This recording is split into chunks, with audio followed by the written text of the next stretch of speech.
We have here today on the Moms Without Capes podcast, Lisa Töscher. Welcome to the show, Lisa. Hi, Onnie. Lovely to be here. So Lisa is a life transitions coach who helps women in midlife feel seen, heard, and hugely celebrated. Through profound acceptance, she gives women permission to unlock conditioning and old habits that have dampened their joy and invites them to explore their deepest desires so they get to fully flourish in life. Lisa is the founder of The Metamorphic Woman, an online portal that focuses on profound acceptance during times of transience through platforms of play and pleasure. Today, Lisa and I will be chatting all about reconnecting to your inner radiance. So let's just get into that. And can you share with us a bit about your journey and how you came to be in the place that you are today, Lisa? Wow. Okay, in a nutshell, It's a very big question. Because I'm in midlife now, so that's like decades of Yes. journey, right, to get here today. And I'm thinking you've got a short amount of time to sort of like, explain all of that. But really, it's I've journeyed through many things. So, I've been so first of all, I'm a mother, like you, right? I have two beautiful daughters, like 19 and 21. So I'm that stage of motherhood. And I'm always going to be mothering, but in different stages, right? And also, I've been married for quite a long time. And also, I've been a birth doula after I got, after I had my children. I started got interested in, exploring that realm. And I've done midwifery. I was a death doula. So I feel that whole space of life, birth, sex, death, and everything in between, all the seasons, and how they're completely and constantly transient. They're always changing, right? Right. And now you're really focused smack in the middle. right now, exactly. And then it was like, I've always been interested in practicing, what it is that lights me up after, experiencing times during, early motherhood, particularly, that I felt like my ratings were dampened or kind of my inner pilot light was on low, it was kind of simmering. And then, I came across a book that really inspired me and that got me interested in learning some practices, like how do I, increase that within myself in the busyness and the doingness of everything of everyday life. And so fast forward decades later, I came across this course about love, sex, love and relationships coaching program, which I completed. And that really got me interested about, okay, what exactly do I want to offer, the world, the universe? How do I want to be seen, heard and witnessed myself, but also contribute and connect and collaborate? And it was all about midlife women. So that's how, I came across this niche, and that's my love and my joy. And what I love particularly doing now is like really connecting with, a woman's radiance. And because, we can be anywhere on this scale of radiance in our lives. And it's about just seeing where they are now, how they want to, be with it. What do they want to do anything with it? And learn some tools about, okay, this is how I want to live like the rest of my life or from here onwards in ways that are easy, practical and joyful, because that impacts their lives, their whole well-being, as well as their communities, their families and communities. So I guess that's what I'm doing right now in my life. That's how contributing. So what do you mean by radiance? Like, right. It's such a subjective how do you define that question? For me, well, first of all, I feel that radiance it really is a subjective term, because what's radiant for you might not be radiant for me, and how I feel, and vice versa, right? So it's like this scale. So I feel like if you imagine there's like this light, like I call it like a pilot light, we're in a pilot light, because we're born innately radiant, right? We're just this innocent, curious little babies, right? So we have, it's there, and we're, cherished. I think of like a globe. Like a globe, right? Like a globe. And so it's like, it's whatever increases that light for you, that allows you to sort of have that, that feels good in my body, or allows you to smile, or allows you to change your posture to something that expands with ease as well, in a way that feels natural for you. So that could be as easy as, going out for a walk, or picking up the phone, connecting with one of your friends, eating some delicious food, dancing, breathing deeper. Like it can be really simple things or bigger things, taking that big overseas trip, that you create an experience that is unforgettable and really means a lot. So see what I mean by subjective? It can be an intangible, personal, or tangible thing. Completely. Yeah, completely. What I think of when I think of radiant is like a lot of times, like with pregnant women, right? You say like you're glowing, like the radiance is just like coming off of you. And it's almost like this inner peacefulness and this happiness that projects outside of yourself. And sometimes it's a lot easier to see it in someone else, like to say like, oh my gosh, she's so happy, she was glowing like that. But I feel that it's a lot harder to see it in yourself, even though you're the one feeling it. You're the one that feels that, but to recognize your own radiance may be a little bit tougher than being able to recognize it in someone else. Would you agree, or what do you? Oh, yes, I do. And I love that you mentioned that, because I feel that like radiance begets radiance. It's like it's like a magnet, Contagious. right? It's like, oh my gosh. Or it could be at any age, right? Oh my gosh, look at that person. But yes, the glowing pregnant woman is that beautiful. Like, what is that? And we go towards it, right? We think, and we actually want to say something often to them. Oh my gosh, you're glowing, right? And how beautiful is that? And so it's like there's something about that we recognize, and we either go, oh, I want more of that, or it can trigger you going, oh, well, that's too much, right? So it's really interesting. Like you want to be around people that project that radiance. They attract. It's like that law of attraction. Exactly. So what happens to that glow? You had mentioned we're kind of born with that. What happens, especially as we start bringing more little people into our lives, when we start having so much on our plate and we become busy with raising kids and everything, what happens to that radiance? Why does it disappear? Good question, right? And it can really hit you if that does happen to you. Well, it did happen to me, so I kind of connect with that. Well, okay, if we kind of go back, we're born into this radiance space, I guess, often with love, and we're welcomed in love. So wow, right, that glow's already there. Those beautiful babies, right? And you grow into a young woman and your teenage years, and you're experiencing things and having a wonderful time, and into relationships, and then deeper relationships, and then we have a baby, or we have children, right? Your light kind of dims. And often initially it's like we're still like, wow, we're still in the possibility of the newness, and what you can create and how it could be, and oh my gosh, this is extraordinary, right? It really is a miracle and how it all works.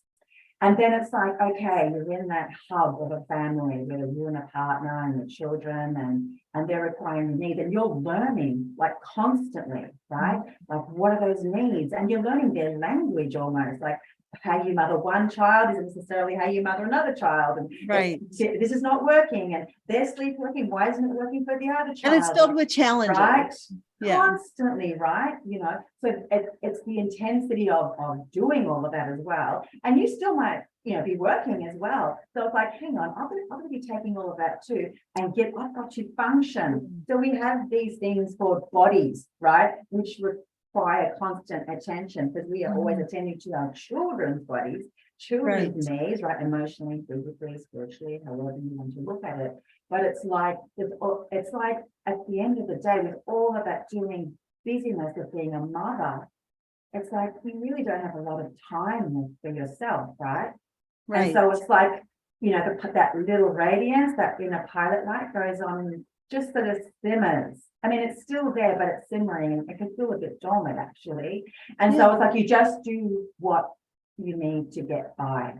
So it's kind of like you might go on survival mode, not really having the energy to thrive, right? Right, So it's right. like, Simply even though you surviving, might- not thriving. yeah. And then you kind of tolerate that. You begin to, after time, you just begin to tolerate, because, it's like, yes, I've got so many things to be thankful for. I have a wonderful life, and yet you're still not, doing maybe what it is that you really want to do, or you used to do, right? Whether Right. it's your career or your passions or hobbies or whatever that is. And then years can go by, right? And if you're still in this sort of tolerant sort of space, and then something might happen, you go, is this all there is? Or you know what I mean? It's like you see other people going, how come they're doing something? Or you see the radiant person, you go, how is she doing that? How is that possible? Right. So it's getting curious about that. Like, what is it? That I'm in this sort of, I'm not flourishing. Right? Sure. And there's It's like nothing, and there's becoming no right aware, or wrong. becoming aware. Yeah, that's all. Yeah. And no right or wrong. This is a thing, because we do, as mothers, make ourselves wrong for so many things, as opposed to celebrating every, thing that we've, like who we are. I mean, oh my gosh, these are the extraordinary people of the future that, we're nurturing. It kind of shakes up your own identity, becoming totally, right? Yeah. And you're just exhausted. It tends to do that. It's exhausting, right? You haven't slept for 10 years, Mhm. It's like your body's constantly changing, and I have to look good for the outside world, and oh my God, am I partnered? Do they still love me? You don't recognize yourself in the mirror, and on and on and on, right? It's like, it's like this cycle of, I just want to be witnessed in the space that I am. Like, I don't want advice right now necessarily, right? I just need the space to, like, oh my gosh, sometimes it's hard. I mean, it's wonderful, but sometimes it's hard too. And I don't necessarily know what I'm doing. Right. Right. Yeah. And all of that can definitely dim your light, because you're dealing with so much other things that, like, you've got to work extra hard to keep that light on. And often we don't have, not even often, all the time, we just don't have that energy to put towards keeping that light alive. And it's just like a natural part that comes with being a mom and doing all the things that we're doing. And that light just like continually, like, just kind of goes out a little at a time until you turn around and you're like, what happened? What happened? Yeah, what happened, right? But the thing is that we would do like anything for our children. So how much do we, like, does it fulfill us to see them living their bliss, right? They're just happy, whether they're playing with friends or, you've taken them to their basketball games or whatever, right? Like, we do that, we are chauffeurs constantly. We do all of the, right? We do so all the hats we wear. And with love, right? We do that. And yet it's like, wow. I mean, and our children are paying attention. They're watching us. This is the thing too, like what we're doing for them, but they're watching what you're doing for yourself as well. And that was a bit of a switch for me too. Like, I'm kind of unconsciously teaching my daughters about how to treat themselves. Yes. Yes, That's a big thing when I talk about like self-care as like being one of the benefits of practicing self-care and engaging in that is you're being a role model, not only to your daughters, like showing them that they don't have to shelve themselves, that they can continue to take care of themselves, but also to your sons who are learning how to be that husband and how to show support to their future wives and partners, showing like that you don't have to give up yourself. You don't have to sacrifice yourself. That's to the point of not being able to recognize yourself, or right. to the point of dimming that inner light. Yes. So how do you get back? How do, when you work with women, and how do you help them restore that light, reignite their radiance? Yeah, I know. Yeah, because sometimes it feels like it's over there, like, hang on, or it can feel like so far away or unattainable, or sometimes, it feels like a little bridge, it doesn't take much. So the whole thing, whether it's here or there, I have found that the very first step is just accepting exactly where you are is where you are. Like, just getting real, how it looks and how it feels, right? And if you can't really gauge what that is, like, I just kind of use this radiance, I call it a radiance scale. like 0, 0 to 10. And so 0 being, I'm so tired. It's like I can't move. I'm on my 5th cup of coffee kind of thing, right? Or 10, it's like, wow, I am like, I've got so much energy. I've done this, done that, and I've got energy for that as well. So, right. And it can be even minus, like minus 0. You can't even get out of bed, or, oh my God, I can't face that. I suspect you're working with women that are on that lower end. Well, here's the thing. You think that, but actually it's that and quite high as well, because I found that, there's nothing wrong with being, feeling radiant, and you want more, because, the radiance begets radiance. And it's like, when you do that, you can do and be so much more for others as well, right? In a way that doesn't empty your tank, right? And so, imagine having that skill. So it's just about feeling the 0 to where you are. And here's the thing too, and you've experienced this, I'm sure, as well, because I experience this all the time. So you can be the 0 to 10 in a second, or the 10 to 0 as well. It was like, oh, I was feeling so fantastic, and minute by minute. Right. And all of a sudden, you had a conversation with someone and they literally popped you a bubble. Yes. Your balloon, and then I was feeling so good a minute ago, and now I'm feeling kind of like a bit 4 on the scale, right? So it's this thing, just recognizing where you are. Yeah, it's very fluid. And knowing that that is normal. Okay. That is normal. We are human beings, right? Yeah. And so this is part of the human spectrum. So it goes like this. Yes, his life. So that's right. But if you know that, then you can say, okay, where I am is where I am. And yes, I can get to here. And it's okay if I'm here, and then I go back to here. So it's acceptance of where you are, right? Okay. Yeah. So where you are is where you are, because that's just a little tool to use, right? And then it's like getting curious. Okay, if you can accept that, like, can you give that love? Can you give that compassion? Because sometimes it's like, actually, I can't, because it could be really uncomfortable where you are on that scale, right? Or if you're feeling here, it's like, will I give myself permission to increase it? So either way, there's these little challenges, potential challenges, right? Like that, okay. And then it's like, okay, you accept that space, and then it's like, okay, so we've got all these thoughts about what radiance looks like. What is it? I'm not sure. Is that radiant? Is this radiant? So it's like getting out of your head. So the way to do that, of all these thoughts, the inner critic, the judgmental person, all that kind of, that person's voice, the person who's on loudspeaker inside your mind, all that kind of thing. So it's getting in your body. And what does that mean? We talk about these embodiments of practices, which is getting into your body. But that can be really dropping simple. into your body. Yes. Yeah. And so it's like getting curious about the things that you like. Because when you like something, that increases your light. The radiance is light, right? It's that luminous part of yourself. Yeah. Right. The glow that you talk about. So get curious about what you like.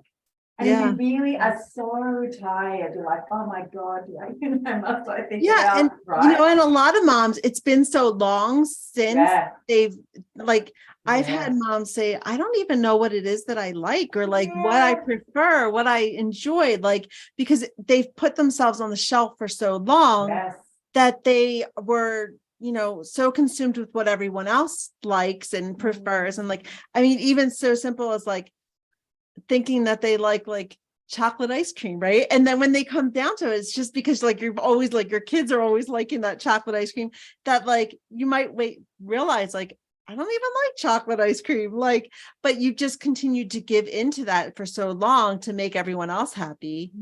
Or even reading the last time you read a book, or just little simple things, even what's in your closet.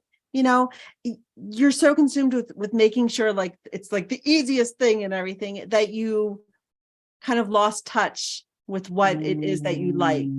And that's when it's I'm sure at that point on that scale, you're kind of towards that lower end, because you're not really filling yourself. You're not really in touch with who you are. And that radiance, that light has really dimmed at that point. Yeah. And that can, Yeah. See, as you said that, I could feel like the pain of that, right? Yeah. Because it's painful, because it's Yes. almost as if, you know, we've abandoned ourselves, right? Yeah. Because Yeah. if we saw our children abandoning themselves, that would be painful to witness. Yes. Yes. And right. And you're also denying yourself, like you're denying your family, your best self, your best version. And by dimming your own light, and like, even if it was unintentional, which typically it is, right? Like it usually is unintentional, but you are denying like your family knowing your true self.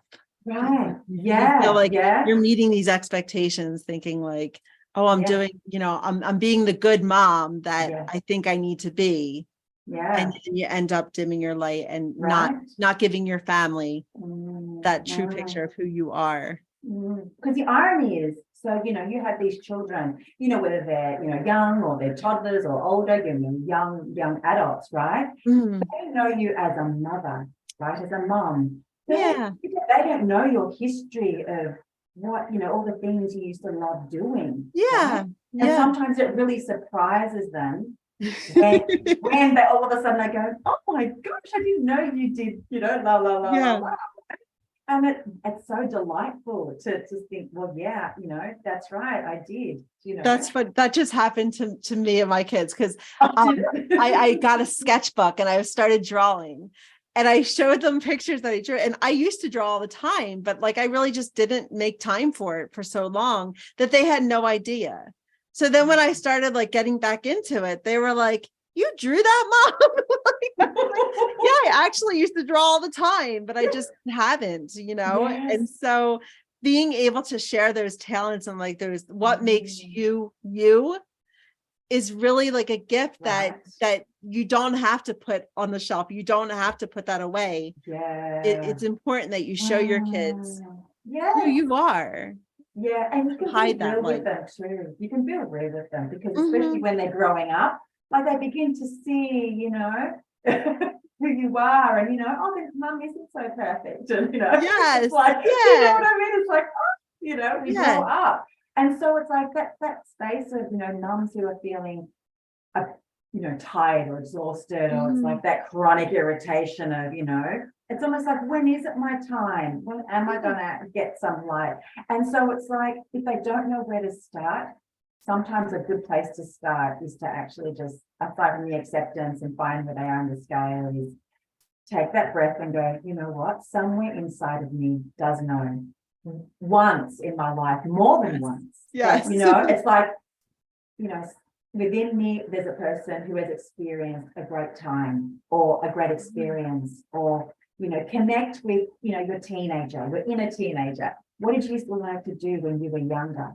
Or as it, a young woman, and also, do you still like to do those things? Or maybe you've changed. Or could it be something, when I was younger, I always wanted to do, like paint, write, go to dancing lessons, travel. Right.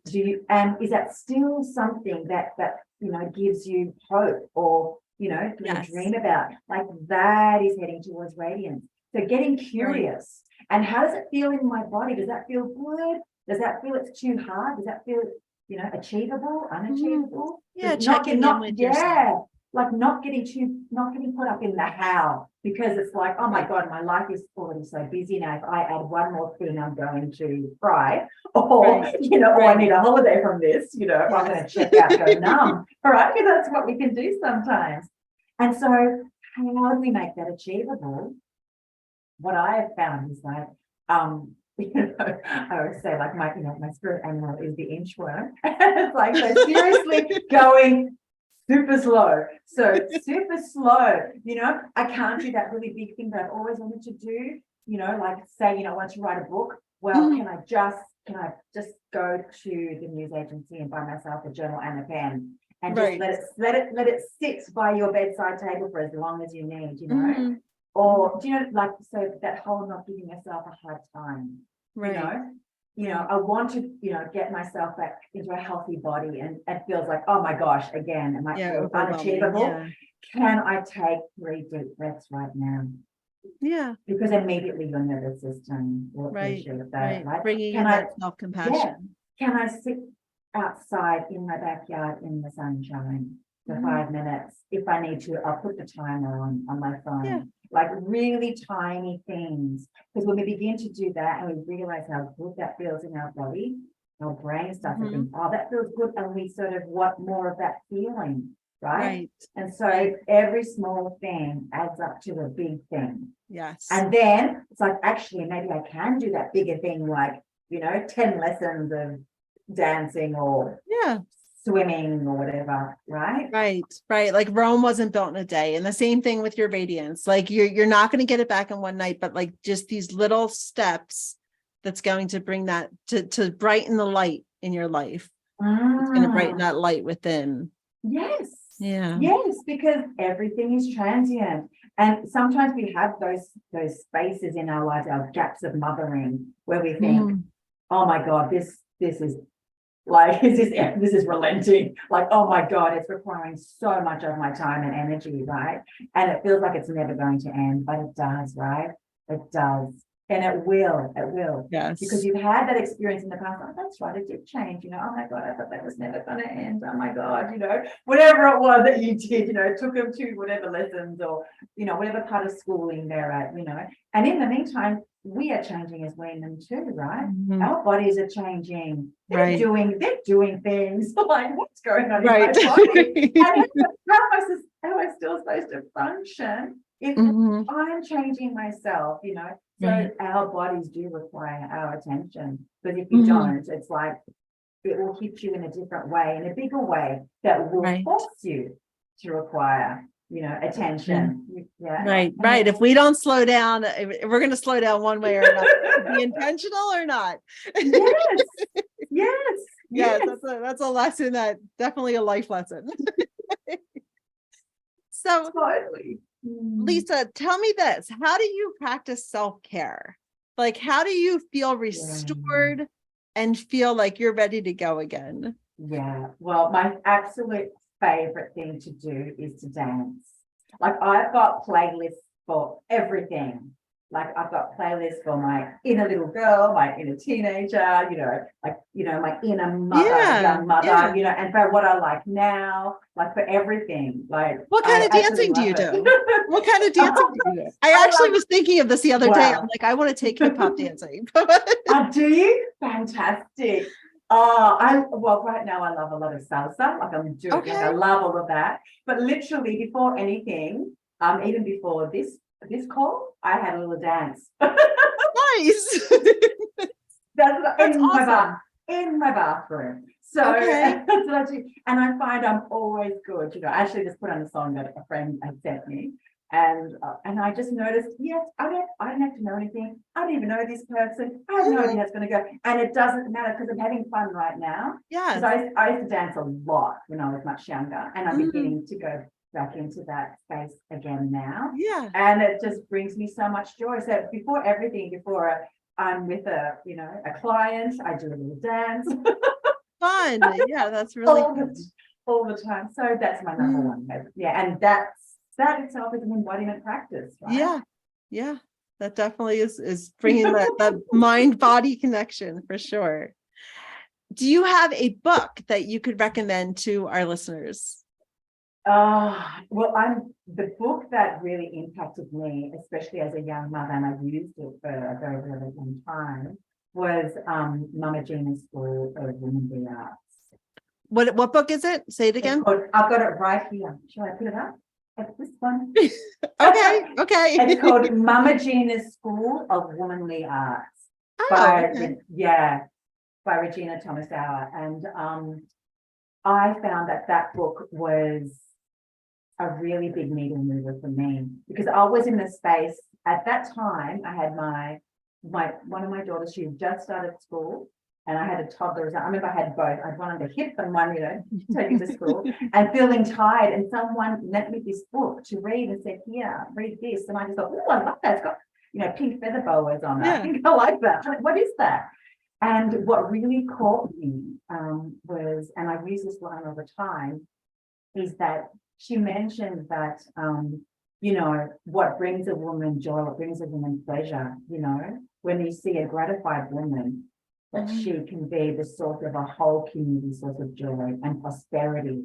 That really sunk in. And I think and at that time I thought, really? How? Especially I'm exhausted. And I got curious about that. So I kind of went down that rabbit hole. Mm-hmm. And I found that to be true. Isn't that funny? Like how it came around and now you're helping other women find like, that joy. It came around full circle. Right? I'm back there again. So yeah. you see, it's like returning to what lit me up. And then so learned lots and lots of practices and, you know, finding out. And as the years have gone by, that's why I say, you know, what may have lit you in the past isn't what's lighting you up now or where you want to head towards. Yeah. So really accepting that, like that whole where you are is where you are. And the same as for our children, you know, because they change as well. What, you don't like doing that anymore, but you love doing that. What, and I love you doing like that. Yesterday you loved this. No, you still love this. They can change very fast too. Exactly. And so, you know what, give ourselves permission, like full permission to play, you know, in innocence and joy and curiosity.